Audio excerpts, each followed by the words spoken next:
Hey everybody. Just want to give you some thoughts on what I consider like first position D major scale.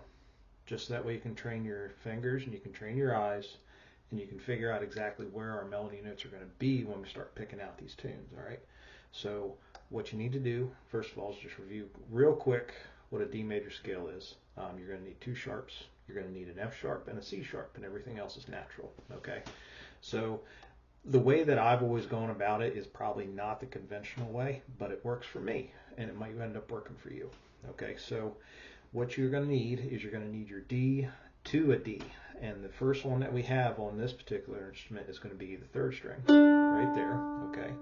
And we're going to scale up to the next D note, okay, which is going to be right there, all right? But I'm going to show you how to get there. So we're going to have a D note, open third, all right? Now, next note in your scale is going to be an E, so that's the second fret right there. Now we need an F sharp, so it's going to be the fourth.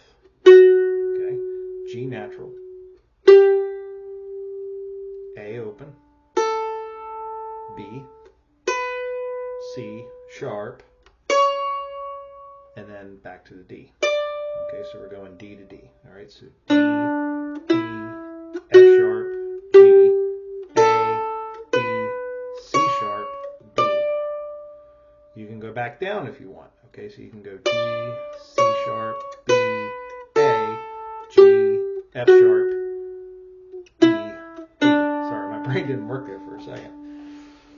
Now, that's the same exact thing that we all learned, right? Do, re, mi, fa, sol, la, ti, do, right? Okay. Now, that's what I consider the ground level. Okay, so if you think about kind of like a house, you're going to have like the basement, and then you're going to have ground level, and then you might have like the second floor, the attic. Just depends on where you're at on your instrument. Okay, this is what I consider ground level. So, oh, by the way, I work with numbers, so this is, for me, this is just a finger pattern. This is just open, second, fourth, fifth, open, second, fourth, fifth. Okay. Now, below that, we have a couple notes in our scale that we can grab. We can't get them all, but there's a little bit there, okay?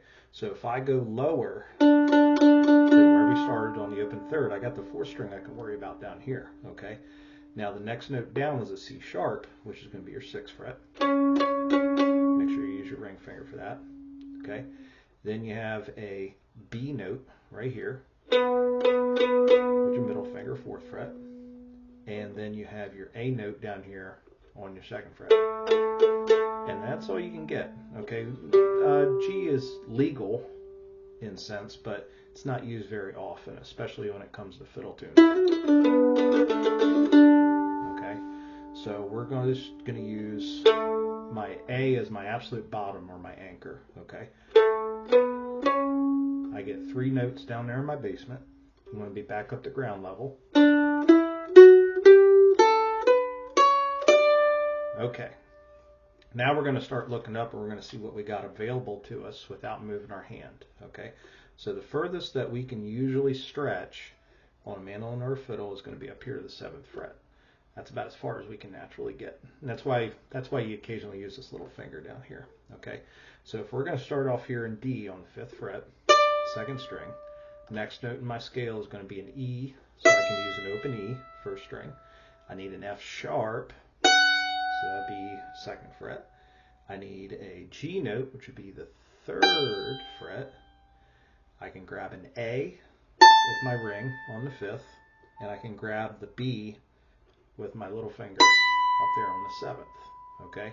Now I can't go any further to grab the next note, which would be a C sharp. I'd have to move my hand, and then I have to move one more for that one.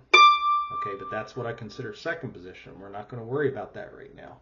Okay, so if I start all the way at the bottom, I have my A second, B fourth, C sharp sixth. Now I'm back to my D scale. D second, fourth, fifth, open, second, fourth, fifth. I can go open again, second, third, fifth, seventh is what I'm allowed to get. Okay, so I can go A, B, C sharp, D, E, F sharp, G, C sharp. E, F sharp, G, A, B. Okay? And I can go all the way back down.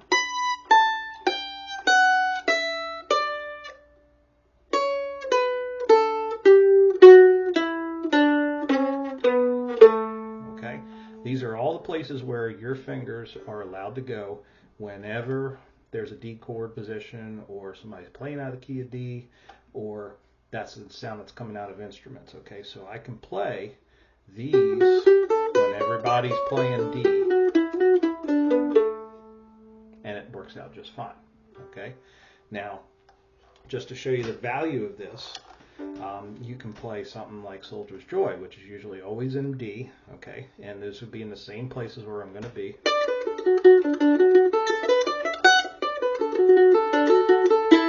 That's the only A chord in that A part.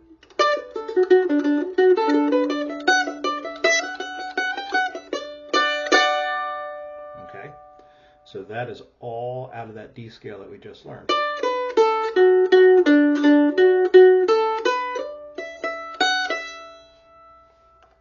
I can also play something like Arkansas Traveler. That's one of the first tunes that you usually learn, right? Then it goes to an A chord, but we got to figure that out later.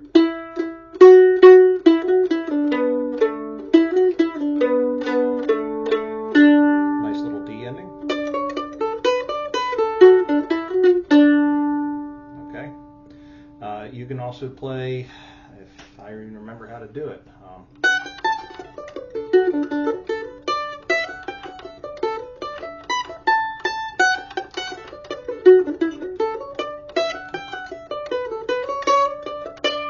Okay, that's Woodchopper's Breakdown. That one's all out of D, except for the very little tag at the end. That's just a little quick A notes. Okay, but everything else is out of that D scale that we just went over.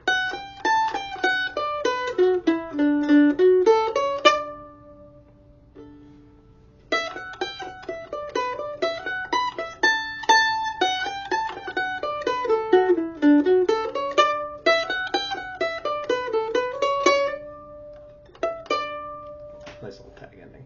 Okay, so there's the value of learning your scales. Okay, we're going to end up skipping over some notes when we go through our tunes. We're going to end up adding in some other flavor notes, and we're going to learn about that much later. Okay, but the value of learning your scales is that when it's come to play a D, you'll know exactly what notes on this board you're allowed to play and which ones you're not.